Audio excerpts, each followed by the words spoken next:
የኢሳያስ አፈወርቂ ቀጣይ ዕቅድ ማን ነው? ባለተራም በኤርሚያስ ለገሰ ሰኔ 2017 ዓ.ም።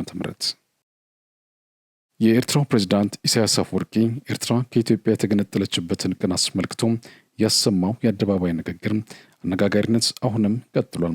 ፕሬዝዳንቱ በንግግሩ ኢትዮጵያን በተመለከተ የጠቀሳቸው ልዩ ልዩ ጉዳዮች የፖለቲካ መድረኩን ተቆጣጥሮት ሰንብቷል።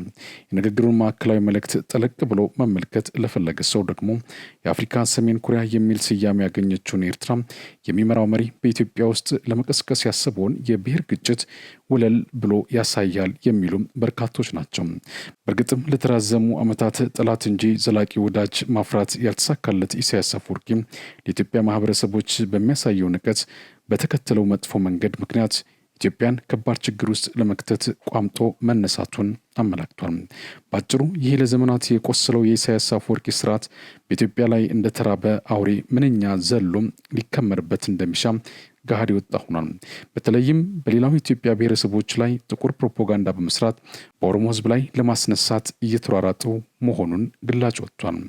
በመሆኑም ፕሬዚዳንት ኢሳያስ አፈወርቂ ሌላውን የኢትዮጵያ የህብረተሰብ ክፍል በኦሮሞ ሕዝብ ላይ ማነሳሳትና ማጋጨት ለምን መረጠም? የማነሳሳቱና የማጋጨቱ ስትራቴጂና ታክቲክ ምንጩ ምንድን ነው? የማነሳሳቱና የማጋጨቱ የትርምስ ስትራቴጂና የታክቲክ ይዘቶች ምንድን ናቸው? የማነሳሳትና የማጋጨቱ የቀጣይ እቅዶችና ተግባራት ምን ሊሆን ይችላል? ወዘተ የሚሉትን ጥያቄዎች በመጠየቅ ትክክለኛ ምላሽ መስጠት ያስፈልጋል። የዚህ መጣጥፍ ዋነኛ ዓላማም ለእነዚህ መሰረታዊ ጥያቄዎች ምላሽ መስጠት ማዕከል ያደረገ ይሆናል። በሌላ በኩል የፕሬዝዳንት ኢሳያስ አፈወርቂ ግጭት ቀስቃሽ መልእክት ተከትሎም የኦሮሞ ፖለቲካ ኃይሎችና ልሂቃን ብስጭታቸውንና ቁጣቸውን በአደባባይ መግለጻቸው አጠናክረው ቀጥሎበታል።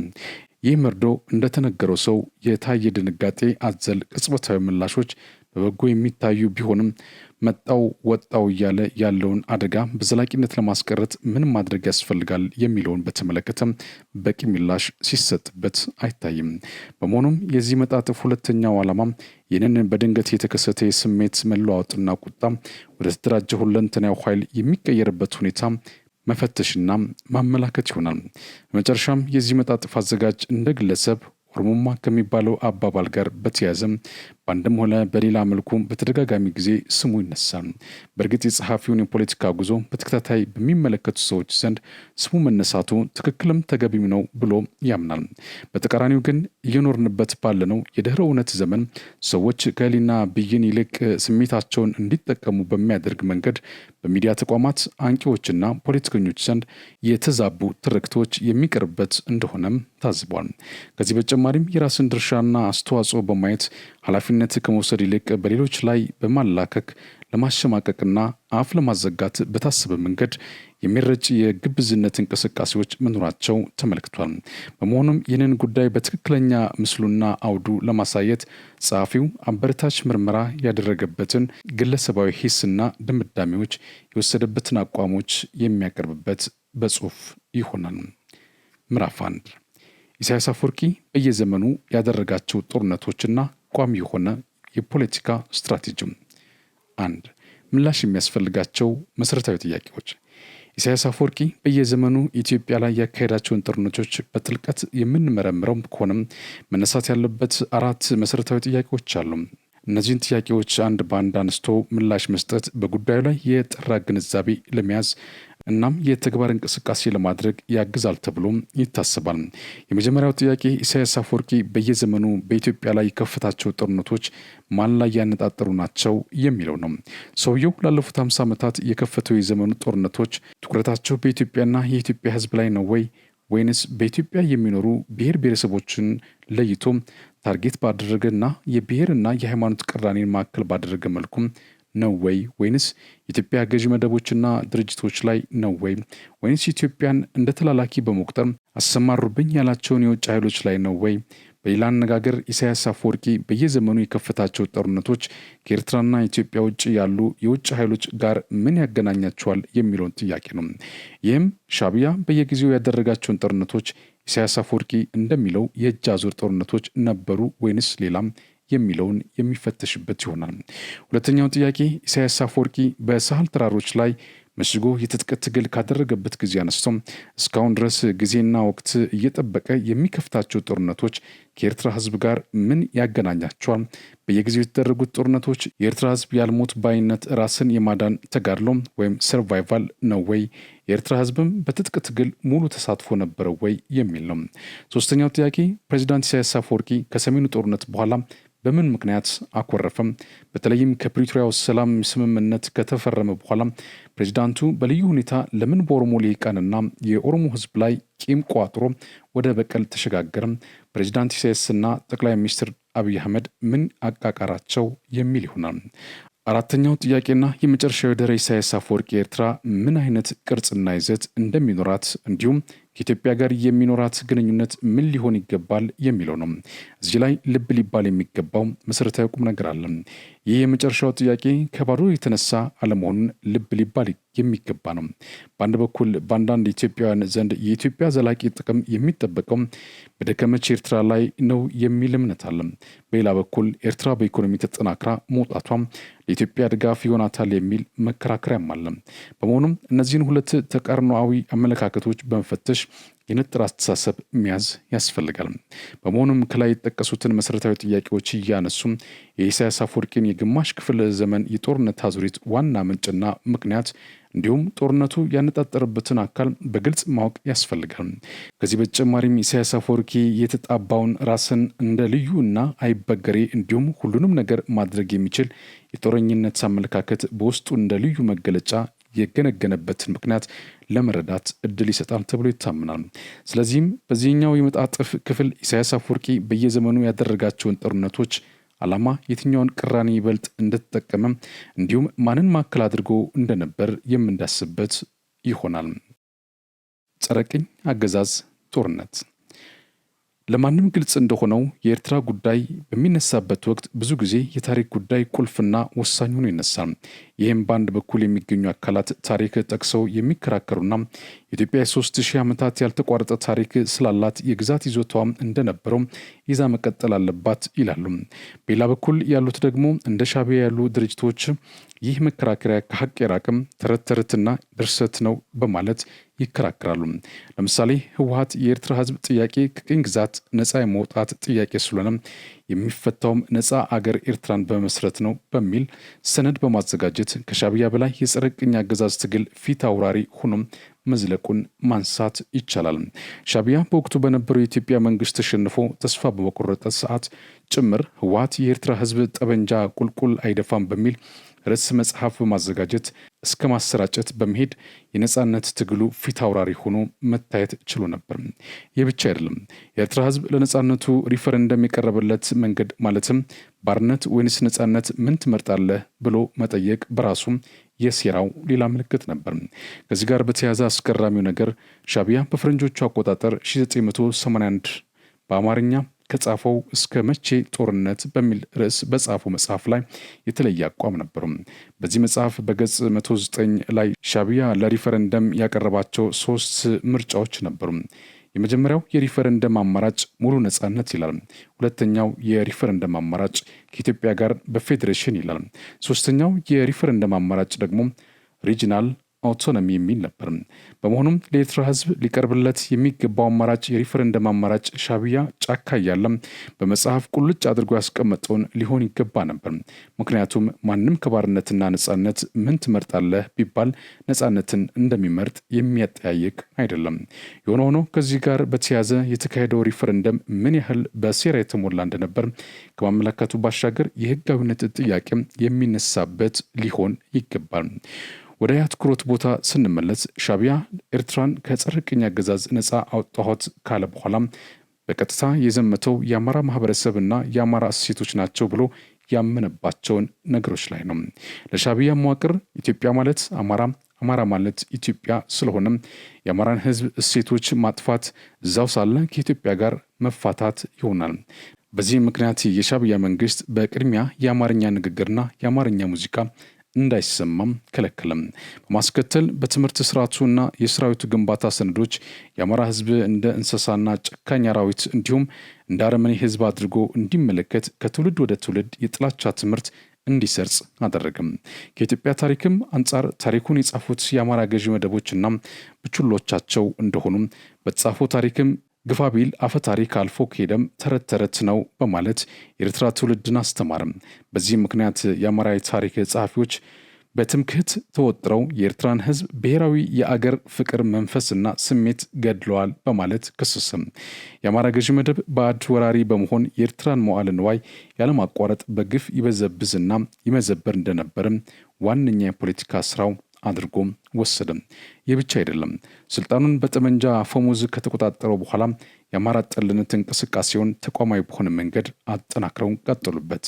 ከዚህ በተጨማሪም የሻዕቢያ መንግስት ከኤርትራም አልፎ በኢትዮጵያ ውስጥ በነበረው የበላይነት የአማራው ህዝብ ከፖለቲካ ኢኮኖሚያዊና ዲሞክራሲያዊ ተሳትፎ እንዲገለል ከፍተኛ ሚና መጫወታቸውን ተቋማዊ አደረጉት።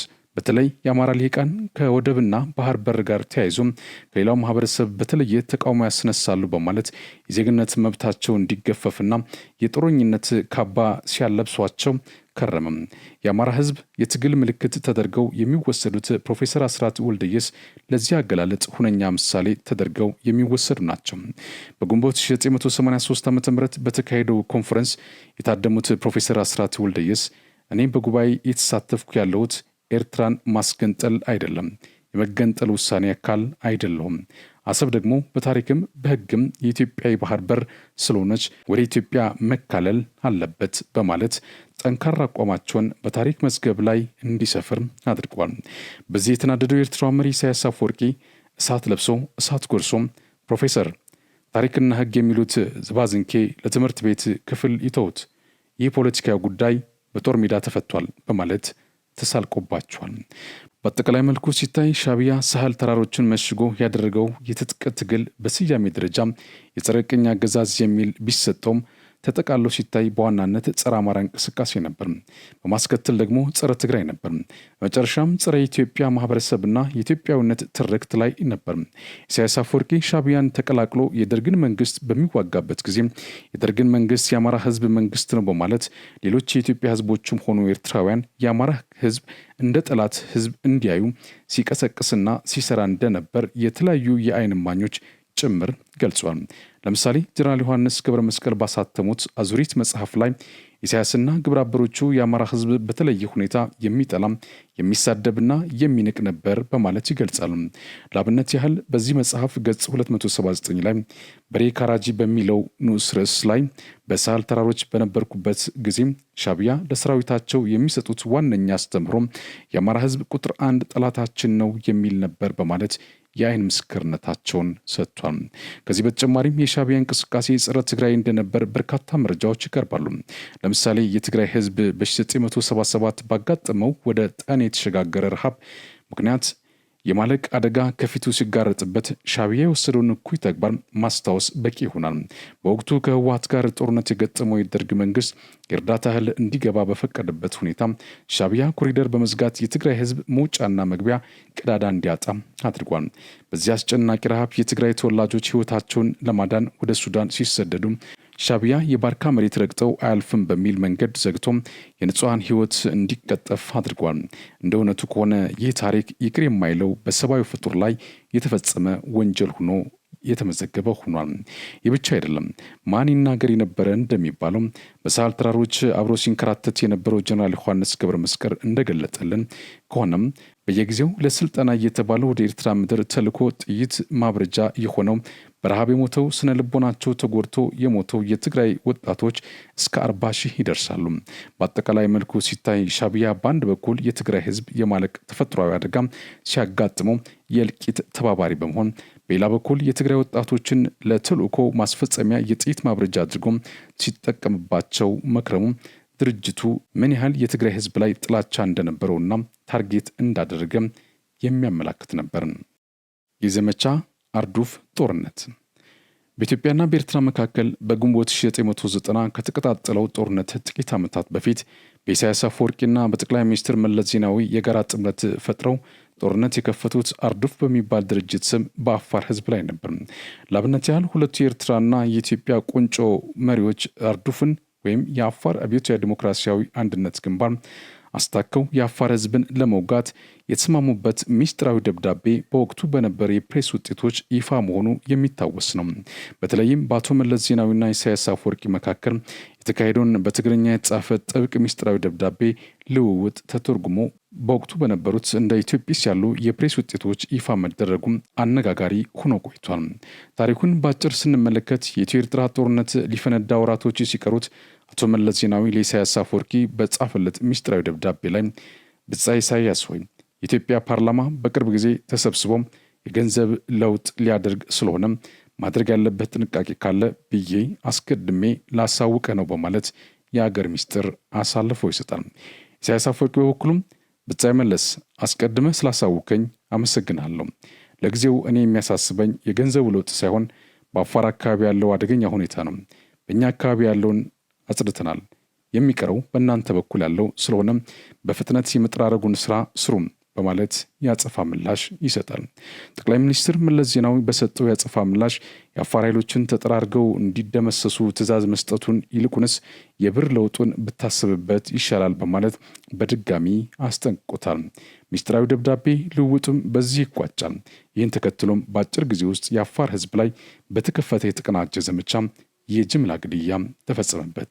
በዚህ አጋጣሚ ሻዕቢያና ህወሓት የአፋር ህዝብ ላይ ትከሻ ለትከሻ ገጥመው የተዋጉበት መሰረታዊ ምክንያት ከአሰብ ጋር በተያያዘ መሆኑን የተለያዩ አካላቶች ይገልጻሉ።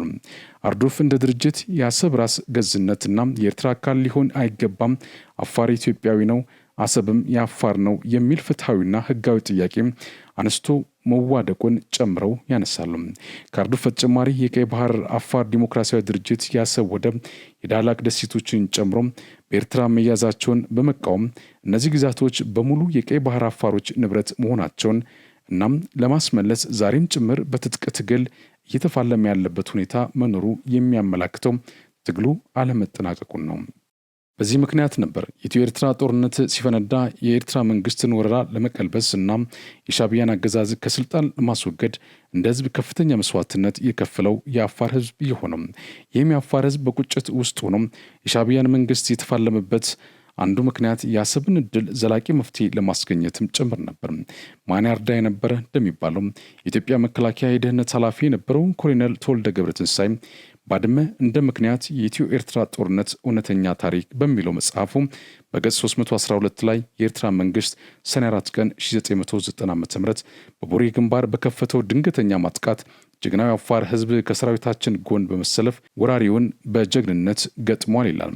አርዶፍ ከጦርነቱ መጠናቀቅ በኋላ ዜግ ለተሰየመው የኢትዮ ኤርትራ የወሰን ውዝግብ ለሚዳኘው ኮሚሽን ለተባበሩት መንግስታት ዋና ጸሐፊ ለጸጥታው ምክር ቤት የአፋርን ህዝብ ብሔራዊ ጥቅምና መብት የሚያመላክት እንዲሁም የአፋር ህዝብ የደረሰበትን መከራ የሚያመላክት ሰነድ አስገብቷል። ሻዕቢያ የአፋርን ህዝብ ማዕከል አድርጎ የሰራውን ወንጀሎች በዝርዝር አሳይቷል። በሌላ በኩል የአፋር ህዝብም የአሰብ ጥያቄ በህጋዊ በታሪካዊና ፍትሐዊነት ባለው መልኩ ካልተመለሰም ትግሉን ከሌሎች ኢትዮጵያውያን ጋር በመሆን አጠናክሮ እንደሚቀጥል ገልጿል። ተጠቃሎ ሲታይ ሻዕቢያና ህወሓት እርስ በራስ ተደጋግፎ ባደረጉት የዘመቻ አርዶፍ ጦርነት በዋናነት የተገደለው እና ሰለባ የሆነው የአፋር ህዝብ ነው። የአፋር ህዝብ በልዩ ሁኔታ የአፋር ልሂቃን በየጊዜው ታፍነዋል፣ ታስረዋል፣ ተሰደዋል፣ ተገድለዋል። እንዲሁም ሀብት ንብረታቸው የተፈጥሮ ሀብታቸውም ተመዝብሯል። በአጠቃላይ መልኩ ህወሓትና ሻዕቢያ ለአያሌ ዓመታት የአፋርን ጉዳይ የያዙበት ምስጢራዊና ይፋዊ ስምምነቶች በቀጥታም ይሁን በተዘዋዋሪ የአፋርን ህዝብ የጎዳና ታርጌት ያደረገ ነበር። የኢሳያስ አፈወርቂ የጦርነት መንገድ በኢትዮጵያ ውስጥ የሚገኙትን ማህበረሰቦች ለይቶ ለማነጣጠሩ ይሄኛው ሌላ ምሳሌ ተደርጎ ሊወሰድ የሚችል ነው። የወያኔ ጦርነት ለማንም ግልጽ ሆኖ እንደሚታየው ሻዕቢያ በኤርትራ ስልጣኑን ከተቆጣጠረበት ጊዜ አነስቶ እስከ 1990 ዓ.ም ባሉት ዓመታት ውስጥ በመላው ኢትዮጵያ የጥገኝነት አጀንዳውን ለማስፈጸም የተለያዩ ስትራቴጂዎችን በመንደፍ ተንቀሳቅሷል። ከነዚህ መካከል የተለያዩ ኮንትሮባንድ አውታሮችን በመዘርጋት የዶላር ምንዛሪ፣ የቡናና ጥራጥሬ ሽያጭ፣ ወርቅና ሌሎች ማዕድናት ዝውውር ሲያካሄድ መኖሩም ባብነት ሊነሳ የሚችል ነው። ኤርትራን እንደ ሲንጋፖር አድርጋታለሁ በሚል ቅዠት የሻዕቢያ መንግስት የተደራጀ የስርቆትና ዘረፋ ውስጥ በመግባት በኢትዮጵያ ኢኮኖሚ ላይ አፍራሽ ሚና ተጫውቷል። በነዛ ዓመታት ኢትዮጵያን የኤርትራ ኢኮኖሚ ቅኝ ግዛት ለማድረግ አያሌ ሙከራዎች አድርጓል። ከዚህ በተጨማሪም ሻዕቢያ ኢትዮጵያ ውስጥ ያስቀመጣቸውን ባለሟሎቹ ተጠቅሞ ኢትዮጵያ የሻዕቢያን የህገወጥ ኢኮኖሚ አውታሮችን የሚጠቀም የፍትሃዊ መንገዶችን ተከትሏል። ይህም የሻዕቢያ መንግስት የኢኮኖሚ ምንጩን ከኤርትራና ከኤርትራ ህዝብ ጋር ምንም አይነት ትስስር በሌለው መንገድ በጥገኝነት በኢትዮጵያ አንጡራ ሀብት ላይ የሚያደርግበት ሁኔታ ተፈጠረም። ይሁን እንጂ ይህ የሻዕቢያ የጥገኝነት መንገድ ከብዙ አቅጣጫዎች ተቃውሞ አጋጠመው። በአንድ በኩል በህወሓት አመራሮች ዘንድ ውስጥ ለውስጥ ሲንጸባረቅ የነበረው ልዩነት ወደ አደባባይ ወጥቶ መነጋገሪያ ሆነ። በሌላ በኩል ቀሪው የኢትዮጵያ ህዝብ በተለይም በወቅቱ የነበሩት የፕሬስ ውጤቶች በሻዕቢያና በህወሓት መካከል በተፈጠረ መቀናጀም የኢትዮጵያን ሀብት እየዘረፉ መሆኑ መጋለጡ ውጥረቱን አባብሶታል። በመጨረሻም ኢሳያስ አፈወርቂ ኢትዮጵያን ከመሮሩ በፊት በነበሩበት 6 ወራት በሻዕቢያና ህወሓት መካከል የነበረው አለመግባባት ጫፍ የደረሰበት ሆነ። ሻዕቢያዎች ከንግድ ግንኙነት ጋር በተያያዘ ህወሓት እያጠበቀው የመጣውን የቁጥጥር ስልት እንደተበሳጩ በምሬት ይገልጹ ጀመር። በተለይም የኤርትራ ገንዘብ ወደ ናቅፋ በሚቀይሩበት ወቅት እና የሻዕቢያዎች በኢትዮጵያ የነበራቸው እንደ ባንክ ያሉ ተቋማት ሲዘጉባቸው በአደባባይ ወደ መቃወም አስገባቸው። ከዛም አልፎ ኢሳያስ አፈወርቂና ባለስልጣኖቹም ውስጥ ለውስጥ ማስፈራሪያና ተስፋ መቁረጥ ያዘሉ ኃይል ቃላት ይሰነዝሩ ጀመር። በመጨረሻም የድንበር ጥያቄን ሰበብ አድርገው በይፋ ጦርነት ለኮሱ። የሻዕቢያ መንግስት ጦርነቱን በጀመረ በቀናት ውስጥ በመቀሌ አይደር ትምህርት ቤት ህፃናት ላይ በአየር ቦምብ አዘነበ። ይህም የሻዕቢያን እውነተኛ ፍላጎት ቁልጭ አድርጎ የሚያሳይ ሆነ። በመሆኑም የጦርነቱ መሰረታዊ ምንጭና መንስኤ የህዝብ ጥላቻና ኢኮኖሚያዊ እንጂ የድንበር ጉዳይ አይደለም የሚባለው ለዛም ነው። ስለዚህም የግጭቱ መንስኤ የወሰን ጉዳይ ሳይሆን የኤርትራ መንግስት ወደፊት በቀጠናው ይኖረኛል ብሎ ያላቸውን የኢኮኖሚ የፖለቲካና ወታደራዊ በላይነት ህልም የሚያይጨበጥ ሆኖ በመገኘቱ ነበር። ሻዕቢያ ኢትዮጵያ ላይ ጦርነት የከፈተው የኤርትራ መንግስት የማይገባውን የኢኮኖሚ ጥቅም ለምን ተከለከልኩ ብሎ ነው። በእርግጥ የማፊያ ባህሪ ያለው የሻዕቢያ መንግስት በፕሮፓጋንዳ ዘርፍ በፍጥነት የሚንቀሳቀስና ሽምጥጥ አድርገው የሚዋሽ በመሆኑ እንዲሁም የህወሓት ዘራፊነትና ዘረኝነት ታክሎበት የወራሪው መሰረታዊ ምንጭ በዓለም አደባባይ ተንሸዋሮ እንዲታይ አድርጓል። በዚህ ምክንያት በርካታ ሀገሮች በልዩ ሁኔታ የዓለም ሀያላን አገሮችን ችግርን በደንብ ካለመረዳትና ካለማወቅ ለኢትዮጵያ ጀርባቸውን የሚሰጡበት ሁኔታ ተፈጥሮ ነበር። አልፎ ሂዶም ለጦርነቱ መንስኤ የሚሉትንም በተወረገረገ መንገድ በመደርደር ኢትዮጵያን ተጠያቂ እስከማድረግ ድረስ ሄዱ። አንዳንድ የምዕራባውያን የሚዲያ ተቋማት ጭምር ትክክለኛው የጠቡ መነሻ ወደብ አልባ የሆነችውን ኢትዮጵያ ከዓመታት በፊት አሳልፋ የሰጠችውን የባህር በር እንደገና ለመመለስ የሚደረግ ጦርነት እንደሆነ መናገር ቀጠሉ። ይህም ሌላኛው የኢትዮጵያ መንግስት የፕሮፓጋንዳ ውድቀት ሆኖ በታሪክ ተመዘገበ። በሌላ በኩል ልብ ሊባል የሚገባው ትልቁ ቁም ነገር የሻዕቢያ መንግስት በ1990 ዓ.ም የተካሄደውን የኢትዮ ኤርትራ ጦርነት የሚጠራበት ስያሜ የወያኔ ጦርነት በማለት ነው። ሻዕቢያ ይህንን ስያሜ የሰጠውም ሆን ተብሎ በተጠናና በታቀደ መልኩ ነው። በአንድ በኩል ጦርነቱን ያካሄድኩት ከወያኔ ጋር አልፎ ከሄደም ከትግራይ ህዝብና ልሂቃን ጋር እንጂ ከተቀረው ኢትዮጵያ ህዝብ ጋር አይደለም የሚል መልእክት ለማስተላለፍ ነው። በሌላ በኩል የወረረኝ ወያኔ ስለሆነ ተጠያቂነትም ሆነ የበቀል ብድራት የሚመጣም ከሆነም በዚህ ዘረኛ ቡድን ላይ ይሆናል በማለት ሽፋን ለመስጠት በማሰብ ነው። ለማጠቃለል ያህል ኢሳያስ አፈወርቂ የወያኔ ጦርነት ብሎ የሚጠራው የኢትዮ ኤርትራ ጦርነት ታርጌቱ ህዝብና አገር እንጂ ድርጅት አልነበረም። ለምሳሌ ያህል አንጋፋው በረኛ ሙልጌታ ሉሌ ንፋስ ዘርቶ አውሎ ንፋስ ማጨድ በሚል ርዕስ ይፋ ባደረገው መጣጥፍ ላይ ኢሳያስ ከትግራይ አልፎ ኢትዮጵያን እንደሚያጠፋ ይዛተበትን ንግግር እንዲህ በማለት ለህዝብ አድርሷል። በኤርትራና በኢትዮጵያ መካከል ጦርነት ተከፈተ ሲባል ኢሳያስ አፈወርቂ ትግራይን በመምታቴ እናንተ ትደነቅ ይሆናል፣ ከዚህም ባሻገር ሄጄ መሀል ኢትዮጵያን አጠፋለሁ የሚል መልእክት ተናግሯል። ሙሶሊኒ እንኳን ከቪላ ቬንሲያ የሰነዘረው ዛቻም አቢሲኒያን አጠፋለሁ የሚል አልነበረም ይላል። ከዚህ አባባል መረዳት የሚቻለው ኢሳያስ አፈወርቂ የኢትዮ ኤርትራ ጦርነትን የለኮሰው አንድም ትግራይን ህዝብ ለመበቀል አልፎ ከሄደም ኢትዮጵያን ለማንበርከክ የታሰበ ነው። ከጦርነቱ በኋላ በነበሩት 20 ምናምን ዓመታት የተገለጸው እውነታም ሻዕቢያ በዛላምበሳ፣ ኢሮብ፣ አገላም፣ አዲያቦ ወረዳዎች ውስጥ ዜጎችን መሰወር፣ መግደልና የሰላማዊ ሰዎችን ንብረት ይዘርፍ ነበር። ይህም በቀጥታ ያነጣጠረው በትግራይ ህዝብ ላይ ነበር። የጌም ኦቨር ወያኔ ጦርነት የሰሜን እርስ በርስ ጦርነት እንዴት ተጀመረ በሚለው ጉዳይ ላይ የነበረው ክርክር ወደ መቋጫው የደረሰ ይመስላል። እንደ ጌታቸው አሰፋ ያሉ የህወሓት ቁልፍ ሰዎችና የጦር አዛዦቻቸው ቅርበት እንዳለው የሚናገረው የኢትዮ ፎረም ሚዲያ ባለቤት የሆነው ጋዜጠኛ የሰው ሽመልስ በመጽሐፉ እንደገለጠልን ከሆነ ህወሓት ፖለቲኮ ሚሊተሪ ኦፕሬሽን በሚል በሰየመው ኦፕሬሽን ሰሜን እዝን አስቀድሞ አጥቅቷል።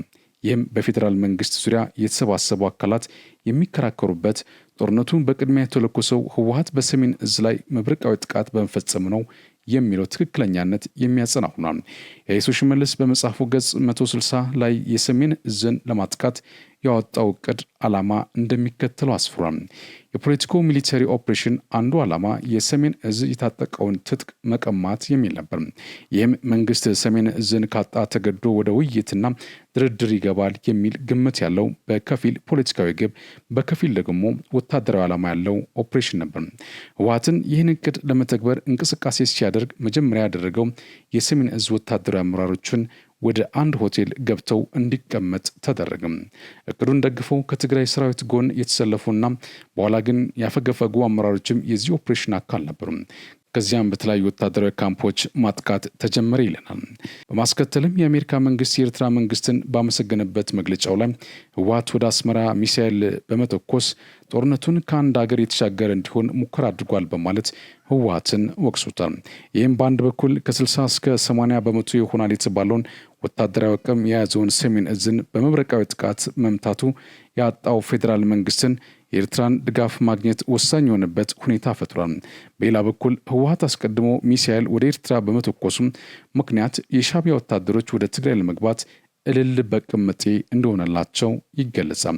ይህም ኢሳያስ አፈወርቂ ለበርካታ ዓመታት ሲቋምጥለት የነበረውን በትግራይ ህዝብ ላይ የቋጠረውን ቂም በቀል ለመወጣት አልጋ ባልጋ ሆናለታል። ለዚህም ይመስላል በብዙዎች ዘንድ ኢሳያስ አፈወርቂ በትግራይ ጦርነት ያደረገው ተሳትፎ ዓላማና ግብ ሌሎች የኢትዮጵያ ጥምረት የፈጠረ ኃይሎችን ያነገቡት ዓላማና ግብ በፍጹም የተለየ ነው ተብሎ የሚገለጽም። እንደ እውነቱ ከሆነ ሻዕቢያ ያገኘው ድል ከኢትዮ ኤርትራ ጦርነት በኋላ የህወሓት መራሹን መንግስት ሻዕቢያ በግላጭ የትግራይ መንግስት ነው በማለት ሌሎች ኢትዮጵያውያንም ሆኑ ኤርትራውያን ለትግራይ ህዝብ ጥላቻ እንዲኖራቸው በሚችለው መንገድ ሁሉ ሲሰራ የነበረበት ወደ ትግበራ ለመቀየር የተገኘ አጋጣሚ ነው። በዚህ ጦርነትም የትግራይ ህዝብን ለመበቀል በክልሉ የገቡት የሻዕቢያ ወታደሮች በሙሉ ሲስተማቲክ በሆነ መንገድ ተንቀሳቅሷል። የትግራይ ልሂቃን ከ20 ዓመት በላይ ያስራቡንን እኛ ደግሞ 40 ዓመታትን እንዳይነሱ እናደርጋለን የሚል ትርክት ቀርጾም ይህንን ለማስፈጸም ተንቀሳቅሷል። በኔ ዕድሜ ማየት ከምፈልጋቸው ምኞቶቼ ዋነኛው ኢትዮጵያ ፈርሳ ማየት ነው በሚል ንግግር የሚታወቀው የዛራ ሚዲያ ባለቤት ስታሊን ገብረስላሴ በትግራይ ሴቶች ላይ የሻዕቢያ ወታደሮች ሲስተማቲክ ጥቃት እንደፈጸሙ እንዲህ በማለት ገልጾታል።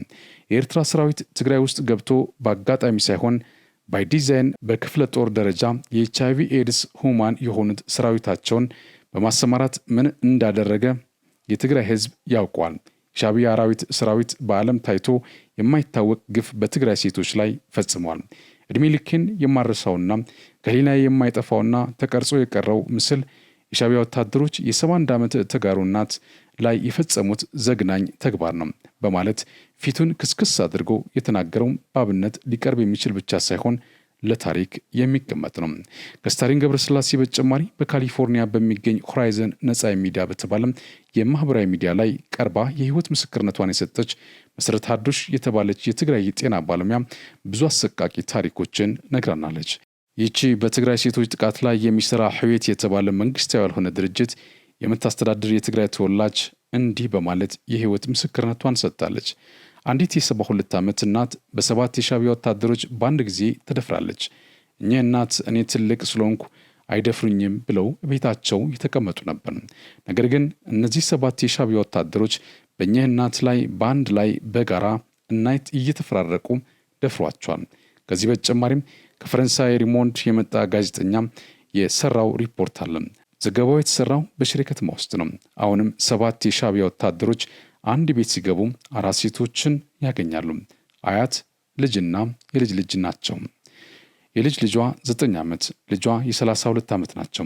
እነዚህ 7 የሻዕቢያ ወታደሮች በተመሳሳይ ቦታ አያት፣ እናትና ልጅ እየተያዩ ሶስቱንም ባንድ ላይ ደፈሯቸው። አሁን ሶስቱም የኤችአይቪ ኤድስ ሁማን ሆኗል። ደፋሪዎቹ የኤርትራ ወታደሮች በሙሉ የኤችአይቪ ኤድስ ሁማን ናቸው። ከዚህ በተጨማሪም የትግራይ ሴቶች በቡድን አስገድዶ ከመድፈር አልፈው በማህፀናቸው ውስጥ ብረታ ብረት እና ሌላ ባዕድ ነገር ጨምረዋል ብላለች። ከዚህ በተጨማሪ የዚህ መጣጥፍ ጸሐፊ በትግራይ ጊዜያዊ አስተዳደር በመቀሌ ዩኒቨርሲቲና በትግራይ ሴቶች ማህበር ተጠንቶ የተዘጋጀ ባለ 350 ገጽ ሚስጥራዊ ዶክመንት ደርሶት በዝርዝር ተመልክቷል። የጥናት ዶክመንቱ እንደገለጸው ከሆነም በጦርነቱ ወቅት አስገድዶ መድፈር ከተፈጸመባቸው ሴቶች 74 በመቶ የተደፈሩት በሻዕቢያ ወታደሮች ነው። ማስገድዶ የመድፈር ወንጀል ውስጥ ጾታቸው ሴት የሆኑ የሻዕቢያ ወታደሮች ጭምር መሳተፋቸውን የጥናት ዶክመንቱ አጋልጧል። ከዚህ በተጨማሪ ሌተናል ጀነራል ዮሐንስ ገብረ መስቀል አዙሪት በተሰኘው መጽሐፉ የኤርትራ ሰራዊት ወደ ትግራይ ሲገባ የፈጸመውን ስርዓታዊ አሰቃቂ ግፍና ዝርፊያ እንደሚከተለው ይገልጻል። የኤርትራ ሰራዊት ገና ከኤርትራ ሲነሳ እድሜያቸው ከ8 እስከ 12 ዓመት የሆኑትን ወጣቶች ወንዶች ጭምር እንዲገደሉ መመሪያ የተሰጣቸው የኤርትራ ወታደሮች ያገኙትን እየጨፈጨፉ ነው የገቡት። በአክሱምና በማርያም ደንገላት የፈጸሙት ጭፍጨፋ የአውደ ውጊያ ወንጀል ነው። ከዚህ ጎን ለጎን ንብረት የሚዘርፍ፣ ከብቶች የሚነዳ፣ ፋብሪካዎች የሚነቅል፣ የጤናና የትምህርት ተቋማትን ቁሳቁስ የሚሰበስብና ጭኖ የሚወስድ ግብረ ኃይል አደራጅተው ተሰማርቷል። በቅዳቸው መሰረት አልመዳ ጨርቃጨርቅ፣ የአዲግራት መድኃኒት ፋብሪካ፣ የአክሱምና አዲግራት ዩኒቨርሲቲዎች፣ የሆስፒታሎች ማሽኖችና ሌሎች ንብረቶች ነቅለው እና ዘርፈው ወስዷል። የግለሰቦች ወፍጮ ቤቶች ከጀሪካን ጀምሮ እስከ ማንኪያና ሹካ የቤት ቁሳቁሶች ዘርፏል። የቤት እንስሳት ነድተው ወስደዋል፣ ዘልዝለው ጥለዋል፣ አርደው በልቷል ይላል። ለማጠቃለል ያህል ሻዕቢያ በጌም ኦቨር ወያኔ ጦርነት ታርጌት አድርጎ የተነሳው በህወሓት ሽፋን የትግራይ ህዝብ ላይ ነበር። ሻዕቢያ ሰላማዊ ትግራይ ተወላጆችን በጅምላ በመግደል በማፈናቀል ንብረቱን በመዝረፍና ሰብአዊነቱ ላይ ያነጣጠረ ወንጀል ፈጽሟል። የኤርትራ ሰራዊት ሲወርድ ሲዋረድ ከትውልድ ወደ ትውልድ በተሸጋገረ የትግራይ ህዝብ ጥላቻ ወርሶና ልጓም የሌለው የብቀላ ስትራቴጂ ነድፎ ዓለም እጅግ እየተጠየፈውን በ21ኛው ክፍለ ዘመን ትልቅ የሚባል ወንጀል ፈጽሟል። የኢሳያስ አፈወርቂ ወደ ትግራይ ዘልቆ መግባት አልፋና ኦሜጋም ይሆን ነበር። ምዕራፍ 2 የኢሳያስ አፈወርቂ አሁናዊ የትርምስ ስትራቴጂ። ኢሳያስ ትላንትናና ዛሬና ነገ። ሻዕቢያ የኢትዮጵያን ብሔር ብሔረሰቦችን አልፎ ሂዶም የአፍሪካ ቀንድን ለማተራመስ በያዘው እቅድ መሰረት ኢትዮጵያን ማዕከል ያደረገና የኢትዮጵያ ታጣቂ ኃይሎችን ያቀፈ የጥፋት ግንባር መስርቶ እየተንቀሳቀሰ መሆኑ የአደባባይ አጀንዳ ሆኗል። ከዚህ ጋር ተያይዞ የሻዕቢያ መንግስትና ተላላኪዎቹ የሚሰነዝሩት የጥላቻ አመለካከት ንግግርና ተግባር እየተጠናከረ መምጣቱን በግላጭ ወጥቷል። ከሻዕቢያ ጋር የተጣበቁት የኢትዮጵያ ታጣቂ ኃይሎችም በማወቅም ሆነ ባለማወቅ ጸረ ኢትዮጵያ አቋማቸውን ተግባራቸውም ከመቼውም ጊዜ በላይ ገሃድ መታየት ጀምሯል። ይባስ ብሎም ከኢትዮጵያ ብሔረሰቦች ትልቅ የሆነውን የኦሮሞ ማህበረሰብን ለይተው እንደሚያጠቁ ያላቸውን አጀንዳ በሚስጥር ከመፈጸም አልፈው በግላጭ ይፋ አድርገዋል። በመሆኑም በዚህ መጣጥፍ ክፍል ላይ ሻዕቢያ በኦሮሞ የፖለቲካ ድርጅቶች ላይ ትላንትና ዛሬና ነገ ሲያራምዱ የነበረውና እያራመዱ ያለውን አንቺው ታመጪው አንቺው ታረጪው አቋም፣ የኦሮሞ ፖለቲካ ኃይሎችና ልሂቃን ቁጣ አዘል ምላሽ፣ የኢሳያስ አፈወርቂ የጭፍጨፋ አስቻዮች ሩጫና ተያያዥ ጉዳዮችን በዝርዝር የምንመለከት ይሆናል። አንቺው ታመጪው አንቺው ታረጪው ለማንም ግልጽ ሆኖ እንደሚታወቀው በአፍሪካ ህብረትና በሌሎች አሸማጋዮች አማካይነት በፕሪቶሪያ ከተማ በጥቅምት 25 ቀን 2015 ዓ.ም የተፈጠረውን የሰላም ስምምነት ፕሬዝዳንት ኢሳያስ አፈወርቂና ግብረ አበሮቹን አበሳጭቷል። በተለይም ፕሬዝዳንት ኢሳያስ አፈወርቂ ከፕሪቶሪያው የሰላም ስምምነት በኋላ በግላጭ ወጥቶ እቅዳችን ተኮላሸ በማለት ጦርነት በሰላም ስምምነት መቋጨቱ እንዳላስደሰተው ተናግሯል። ፕሬዝዳንቱ በዚህ ሳይወሰን የተገኘውን ሰላም ለማደፍረስና ለማፍረስ በፊት መስመር በመሰለፍ የአዋኪነት ሚናውን በመጫወት ላይ ይገኛል። ከዚህ አንጻር ፕሬዝዳንቱ ሰሞኑን ያደረገውን የአደባባይ ንግግር አይነተኛ ምሳሌ ሆኖ ሊታይ የሚችል ነው። በዚህ ንግግሩ የኢሳያስ አፈወርቂ ቀጣይ የጭፍጨፋ እቅዶች ዋነኛ ትኩረት የኦሮሞ ህዝብ እንዲሆን መወሰኑንም ምንም ሳይደባበቅ ይፋ አድርጓል። ኢሳያስ አፈወርቂ በሰሞኑ ንግግር ስለ ኦሮሞማ ኩሽና ሴም የሚከተለውን ተናግሯል። ባለፉት ጥቂት ዓመታት የውጭ ኃይሎች በኢትዮጵያ ህዝብ ላይ ያወጇቸው ጦርነቶች በተላላኪያቸው ብልጽግና አማካኝነት ነው። የዚህ ጦርነት መሸፈኛ አጀንዳዎች ብዙ ናቸው። የውሃ ጉዳይ ያነሳሉ። አባይና ቀይ ባህር፣ የባህር በር ማግኘት፣ የኦሮሞ ህዝብ የማይወክለውን የኦሮሞማ አጀንዳ፣ የኩሽና የሴም ግጭት፣ የአፋር ህዝብና መሬቱን ለሚያመቻቸው ሴራ መጠቀሚያ ማድረግ፣ የብሔር ጦርነትን በሁሉም ቦታዎች ማቀጣጠል ነው። በሌላ በኩል የኢትዮጵያ ህዝቦች የራሳቸውን ምርጫ በመውሰድ ተቃውሟቸውን ለማጠናከር እየተዘጋጁ ነው የሚል ነው። ቀደም ብሎ በመግቢያው ላይ እንደተገለጸው ፕሬዚዳንት ኢሳያስ አፈወርቂ ይህንን የኦሮሞማና የኩሽ ትርክት ይዞ ሲመጣ መመርመር ያለባቸው ቁም ነገሮች አሉ። የመጀመሪያው የዚህ አደባባይ ንግግር ዓላማው ምንድን ነው የሚለው ጥያቄ በማንሳት ትክክለኛ ምላሽ መስጠት ያስፈልጋል። በሁለተኛ ደረጃ ይህ በላያችን ላይ እንደ ወፍ ጎጆውን ቆልሶ ለግማሽ ክፍለ ዘመን ሲያዳማን የነበረውን የሻዕቢያ አገዛዝ ከላያችን ላይ አራግፈን የምንጥልበት ለአንዴና ለመጨረሻ ጊዜ እንዲሆን ምን ማድረግ ይኖርብናል የሚለውን የምንመረምርበት ይሆናል። በሶስተኛ ደረጃ ሻዕቢያ ትላንትና ኢትዮጵያውያንን በብሔር በመከፋፈል አማራውን ነፍጠኛ፣ እምነት የሌለው አድጊ፣ የትግራይ ተወላጆችን ስግብግብና አልጠግባይ፣ አፋሩን የኤርትራ ማንነትና ሉዓላዊነት ስጋት፣ ኦሮሞውን ደግሞ ጠባብና ጎጠኛ አድርጎ በተለያየ ጊዜ ጦርነት በመክፈት ህዝቡን በጎጥ በመከፋፈል ደካማ ኢትዮጵያን ለመፍጠር የሰነቀውን ምኞት ቅዠት ሆኖ እንዲቀር ምን መስራት ያስፈልጋል የሚለውን የምንፈትሽበት ይሆናል።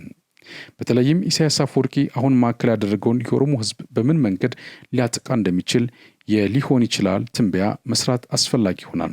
በሌላ አነጋገር ሻዕቢያ ትላንትና የብዙሃን የህብረተሰብ ክፍሎችን በንዑሳን ህዝብ ክፍሎች ላይ ማነሳሳት፣ ዛሬ ደግሞ የህዳጣን የህብረተሰብ ክፍሎችን በብዙሃኑ ክፍል በማነሳሳት አገር ለማተራመስ የሚጎነጉነው ሴራም አስቀድሞ ማክሸፍ ያስፈልጋል። ለዚህ ደግሞ በተደጋጋሚ እንደተገለጸው የአሁኑ የኢሳያስ አፈወርቂ የጥፋት ፕሮጀክት ሌሎች የኢትዮጵያ ብሔር ብሔረሰቦችን በኦሮሞ ህዝብ ላይ ማነሳሳት ስለሆነ ከዚህ አንጻር ሁኔታዎች በአግባብ ተረድቶ መመከት ጊዜ የሚሰጠው አይደለም።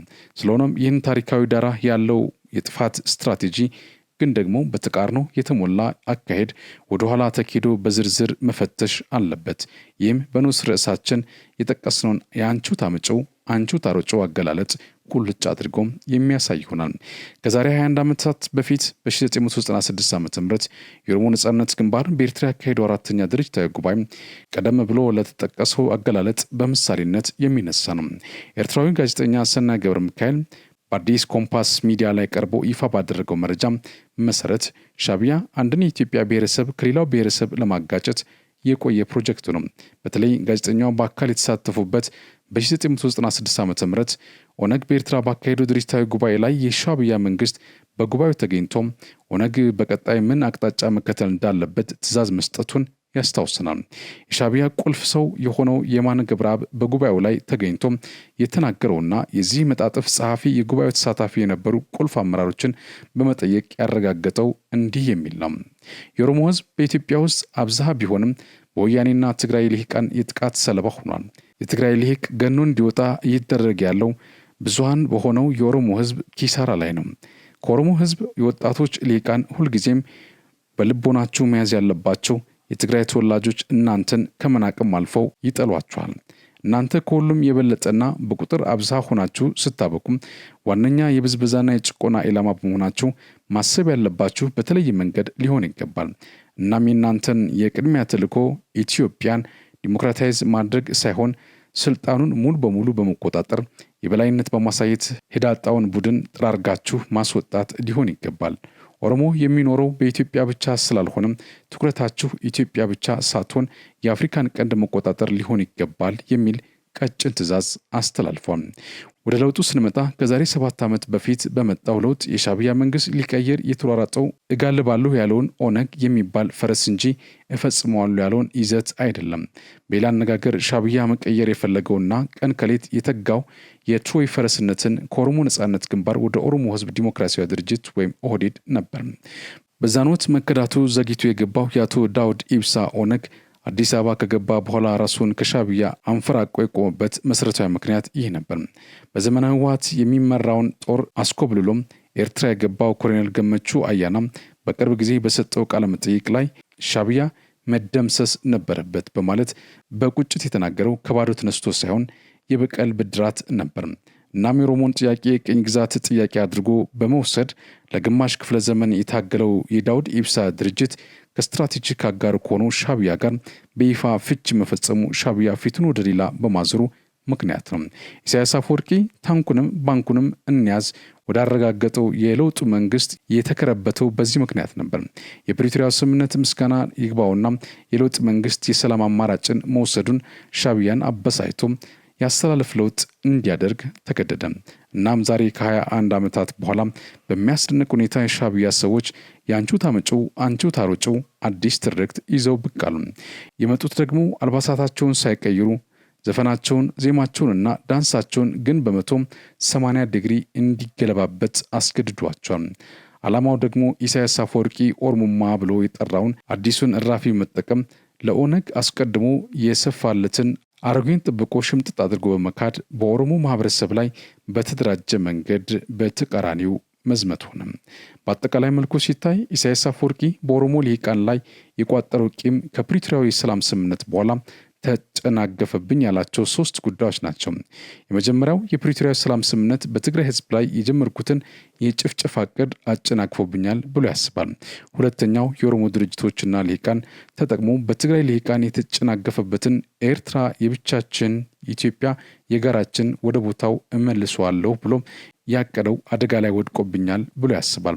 ሶስተኛው ምክንያት ኢሳያስ አፈወርቂ የእድሜ ልክ ተላላኪ የሆነበትን የግብጽ መንግስት ፍላጎት ማስፈጸምን በቀላሉ ማስተግበር ይችላሉ የሚል እምነቱን አሰናክለውብኛል ብሎ ያምናል።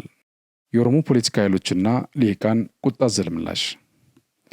ኢሳያስ አፈወርቂ የኤርትራን 34ኛ ዓመት የነጻነት በዓል ምክንያት በማድረግ ያደረገውን ቅስቀሳ ተከትሎ የኦሮሞ ድርጅቶች ባወጡት መግለጫ ፕሬዝዳንቱ የኦሮሞ ህዝብ ላይ ያነጣጠረ የጦርነት ቅስቀሳ አድርገዋል በማለት በቁጣም አውግዟል።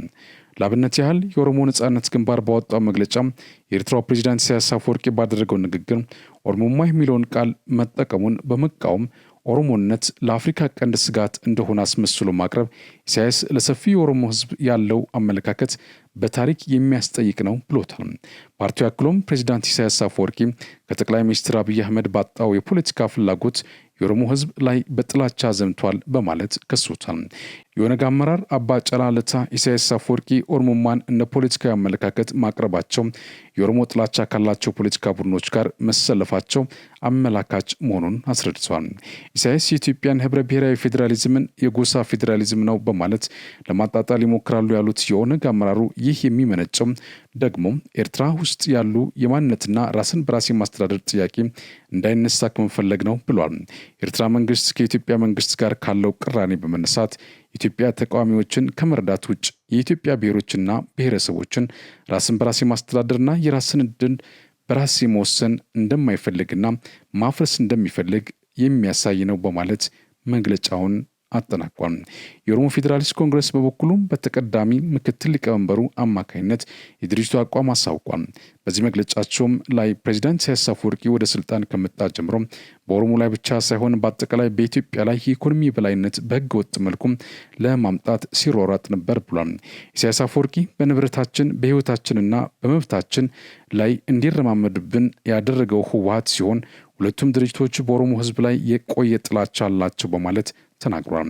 የኦሮሞ ጥያቄዎች ህወሓትንም ሻዕቢያንም ያስፈራል የሚለው ኦፌኮም በዚህ ምክንያት ሁልጊዜም ጣታቸውን ወደ ኦሮሞ ይቀስራሉ ብሏል። በአሁኑ ሰዓት ደግሞ ህወሓትና ሻዕቢያ በሩ ተዘጋብን ብለው በመቆጣት የደቡብ መንግስት እየመጣ ነው ብለው ዘመቻ ከፍተውብናል ይሉናል። ይህንን ጉዳይ የኦሮሞ ፌዴራሊስት ኮንግረስ በቀላሉ የምናየው ሳይሆን በጥንቃቄ የምንከታተለው ነው በማለት መግለጫውን ያጠናቅቃል። በአውስትራሊያ የሲቪል ማህበራት ፌዴሬሽን በበኩሉም የኤርትራው ፕሬዝዳንት ኢሳያስ አፈወርቂ ኦሮሞማን አስመልክቶ ያደረገው ንግግር የዘር ማጥፋት በኦሮሞ ህዝብ ላይ እንዲፈጸም ማነሳሳት ነው በማለት በጽኑም አውግዞታል። ፌዴሬሽኑ በዚህ መግለጫው የፕሬዝዳንት ኢሳያስ ንግግር በብሔሮችና ብሔረሰቦች መካከል መለያየት ብጥብጥና ግጭት ለመፍጠር የተደረገ ሙከራ ነው ብሏል። ማህበሩ ኦሮሞማን እንደ ፖለቲካ አመለካከት ማቅረብና የኦሮሞ ህዝብ የሀገሩና የሰማያዊ ቡድኖች ጠላት አድርጎ መቅረብ ፍጹም ተቀባይነት የሌለው ጠባጫሪነት ነው ብሎታል። ከዚህ በተጨማሪም የአውስትራሊያው ፌዴሬሽን የኢሳያስ ንግግር የዘር ማጥፋት መከላከል ስምምነትን በመጣስ ወንጀሉን ለመፈጸም የሚያነሳሳ ነው ብለው እንደሚያምን አስታውቋል። የኤርትራ መንግስት የምስራቅ አፍሪካ ሰላምና መረጋጋትን ለማደፍረስ ለሚደረገው ጥረት ዓለም አቀፍ ማህበረሰብ፣ የተባበሩት መንግስታት ድርጅት፣ የአፍሪካ ህብረትና ኢጋድ ተጠያቂ እንዲያደርጉት በአውስትራሊያ የኦሮሞ ሲቪል ማህበራት ፌዴሬሽን በአጽንኦት ጠይቋል። ከዚህ በተጨማሪ መቀመጫቸውን በሰሜን አሜሪካ አውሮፓና አውስትራሊያ ያደረጉ ከ80 በላይ የኦሮሞ ምሁራንና ባለሙያዎች የኤርትራው ፕሬዚዳንት ኢሳያስ አፈወርቂ በኦሮሞ ማንነት ላይ ያነጣጠረውን ንግግር በጽኑ አውግዟል። እነዚህ ምሁራን ለፕሬዚዳንት ኢሳያስ አፈወርቂ በላኩት ግልጽ ደብዳቤ በግንቦት 24 ቀን 2025 የኤርትራ 34ኛ የነጻነት በዓል ላይ ባደረጉት ንግግር በኦሮሞ ማንነት ላይ ያደረሱትን ያልተቆጠበ ጥቃት በማያሻማ መልኩ ለማውገዝ እኛ በስም የፈረምነው የኦሮሞ ምሁራንና ባለሙያዎች ይህንን ደብዳቤ እንጽፍልዎታለን ብለዋል። ይህ የፕሬዝዳንቱ ንግግር በኦሮሞ ማንነት ላይ ግልጽና ከባድ ጥቃት ፈጽሟል ያሉት ምሁራኑ የፕሬዝዳንቱ ንግግር ከፍተኛ ቅሬታን የፈጠረና ኤርትራ በሕዝባችን ዘንድ የነበራትን አዎንታዊ አመለካከቶችና አስተያየቶችን አበላሽቷል ብሏል።